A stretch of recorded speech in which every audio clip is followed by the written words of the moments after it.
اور اس کا ایک واقعہ بھی، حضرت عمر ہمیشہ حضرت ابو بکر سے نہ کوشش کرتے تھے آگے نکل جاؤں آگے نکل جاؤں آگے نکل جاؤں، ساری زندگی موقع نہ بن سکا۔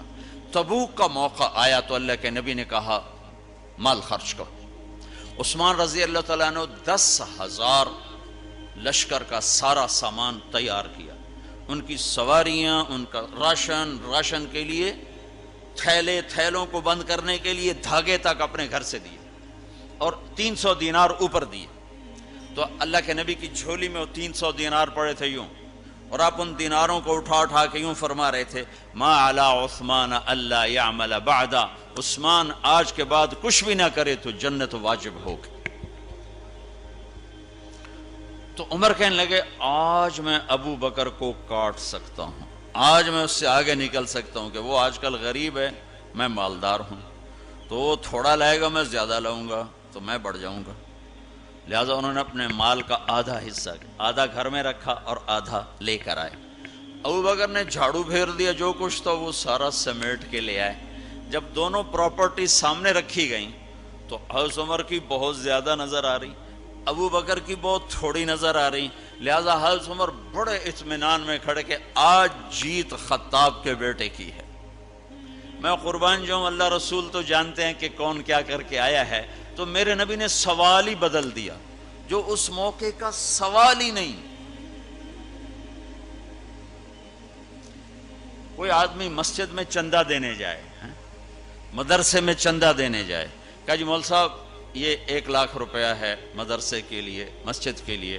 آگے مولوی صاحب کہیں پیچھے کتنے پڑے ہوئے ہیں، تو کہے گا اے بھی واپس کرو، میں تو تھوڑی نیت ہے جو کوئی چکر لگتا ہے کہ تسی ٹھیکیدار ہو، مگر علی شاید بھی پیچھے کتنے پین، یہ موقع کا سوال ہے ہی نہیں۔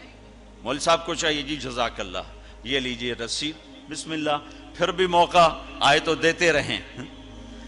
تو میرے نبی نے پوچھنا یہ تھا ابو بکر کتنا لائے ہو، عمر کتنا لائے ہو، اور یہی اس موقع کا سوال ہے۔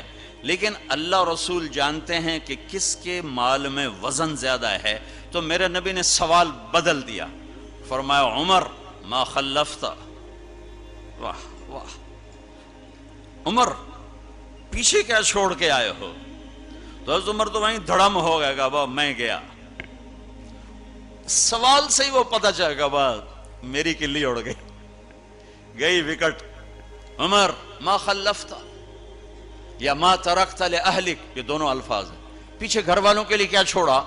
تو پہلے حضرت عمر بڑے جوش میں کھڑے تھے، پھر ایک دم ڈھیلے ہو گئے، کہنے با جی آدھا چھوڑا ہے آدھا لایا ہوں۔ پھر آپ نے کہا ابا بکر ما خلفت یا ما ترکت لأہلک، ابو بکر تو پیچھے چھوڑ کے کیا آیا، بچوں کے لیے کیا چھوڑ کے آیا؟ تو انہوں نے کہا ترکت اللہ ورسول، میں تو اللہ اس کے رسول کو چھوڑ کے آیا ہوں، باقی سب کچھ لے آیا۔ تو اس پر عمر کہنے لگے ابو بکر میں نہیں تجھ سے آگے بڑھ سکتا، کوئی بھی تجھ سے آگے نہیں بڑھ سکتا۔ اپنے کپڑے بھی دے دیے، اور ایک ٹاٹ تھا وہ پہن کر اس کو کانٹوں سے سی لیا۔ تو جبریل آئے، کہنے لگے یا رسول اللہ، اللہ تعالیٰ پوچھ رہے ہیں کہ ابو بکر نے یہ ٹاٹ کیوں پہنا ہوا ہے؟ تو آپ نے کہا کہ ابو بکر نے سارا کچھ اللہ اس کے رسول پہ لگا دیا ہے، اس لیے یہ پہنا ہوا ہے۔ تو کہا یا رسول اللہ، اللہ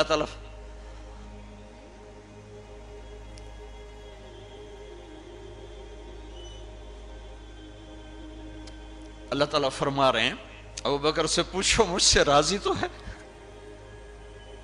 مجھ سے راضی تو ہے، اس فقر میں مجھ سے راضی ہے؟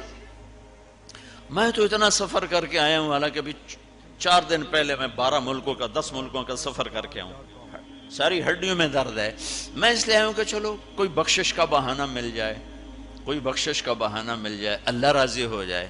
آپ سارے اس لیے حج پہ جا رہے ہو کہ اللہ راضی ہو جائے۔ جو سارے جہان سے کہتا ہے مجھے راضی کر، وہ کہہ رہا ہے ابو بکر سے پوچھو مجھ سے راضی تو ہے۔ تو آپ نے کہا ابو بکر تیرا رب تجھے سلام بھی کہہ رہا ہے اور پوچھ رہا ہے کہ راضی ہو؟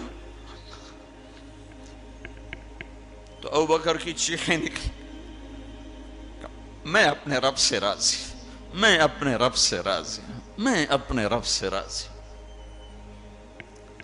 میرے بھائیو بہنوں، زندگی ایسے گزار کے مرو کہ اللہ کو ملو تو اللہ خوش ہو کے مل رہا، ایسے نہ مرو کہ اللہ کی بارگاہ میں پیش کیے جا رہے ہوں مجرم بن کر، قیدی بن کر۔